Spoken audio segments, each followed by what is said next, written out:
നിങ്ങളിപ്പോൾ ഈ സർക്കാരുമായിട്ട് ബന്ധപ്പെടുന്ന ഏതെങ്കിലും ഒരു പ്രശ്നം എടുക്കൂ, ഒരു കാട്ടാന ഒരു കിണറ്റിൽ വീണ ഒരു സംഭവം ഉണ്ടായില്ലെന്ന്.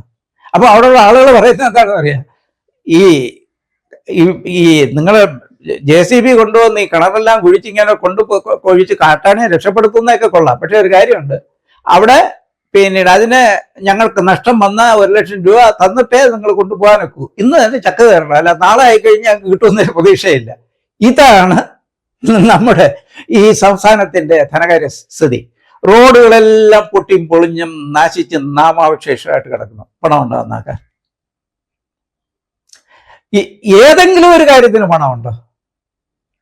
അപ്പോ ഈ അല്ലെങ്കിൽ തന്നെ ഇപ്പൊ നേരത്തെ വലിയ പ്രഖ്യാപനം പറഞ്ഞിട്ട് ഇതിപ്പോ സോഷ്യൽ സെക്യൂരിറ്റി പെൻഷൻ, സാമൂഹ്യക്ഷേമ പെൻഷൻ, ഇതാ എല്ലാവർക്കും ഞങ്ങൾ ഇത് കൊടുക്കാൻ പോകണം, പണമുണ്ടോ?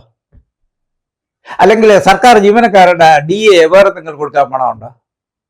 അപ്പോ ഈ ഒരു ധനപ്രതിസന്ധി എന്ന് പറഞ്ഞു കഴിഞ്ഞാൽ വളരെ രൂക്ഷമായിട്ടുള്ള ഒരു ധനകാര്യ പ്രതിസന്ധിയിലും തകർച്ചയിലുമാണ് സംസ്ഥാന സർക്കാർ.